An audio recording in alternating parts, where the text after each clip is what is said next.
I'm Earle from Earle Motors. I'm an industrial designer, been working for a lot of German OEM car manufacturers for many, many years, and in my spare time I design, build, and test off-road vehicles.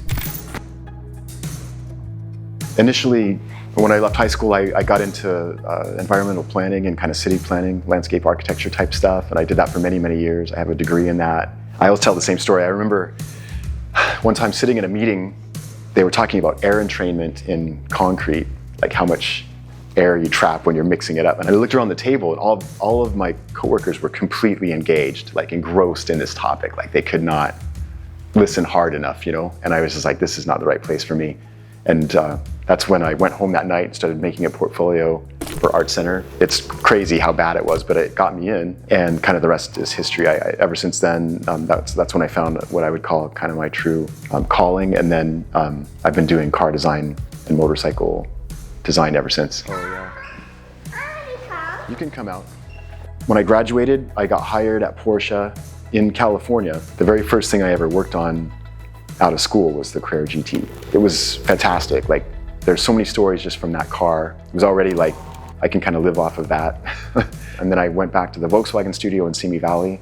We were a group studio, so I got to work on a lot of stuff over the years. I ended up working on Porsches again, sometimes for Bentley, sometimes for Bugatti or Seat or Skoda.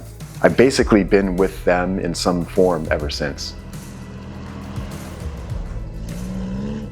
The whole Earle Motors thing, I have to say, was actually kind of a response to my whole day job working on cars. I started doing motorcycle design as an outlet, kind of like a creative release where I could just do whatever I wanted and I had to answer to no one. It's just this like motivation that I have to create stuff. Like I can't stop making things even though they cost me a lot of money and time and energy, of course. We prepared this 1969 Commando for the NORRA 1000. It's kind of like the original race down the full length of the peninsula. I really wanted to go racing. I really wanted to have this experience with my wife, something that we could do together. Like the bikes, as much as I love them, you know, I just go off on my own and don't see her for a week, and that wasn't very satisfying at some point. So this Jeep was built specifically for the Pioneer 4x4 class, it's called, which is like pretty close to stock.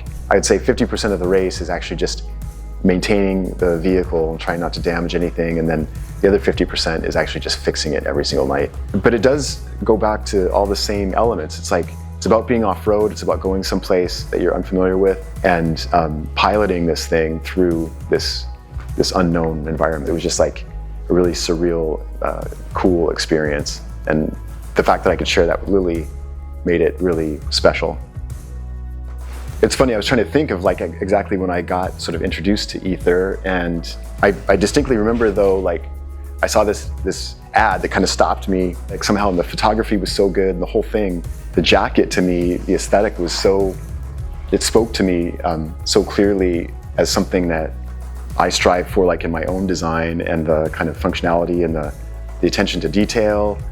And I very quickly, I think we did a trip to Joshua Tree, and I brought this bike, and yeah, I was just like, really learned a lot from these guys, the founders, Jonah and Palmer, and some of the other guys. I feel like I learn a lot, like just watching the lifestyle, and it seems pretty effortless for these guys. Like there's no one's trying very hard, but it's super stylish, and it's just a really nice kind of feeling. So I just always have a fantastic time.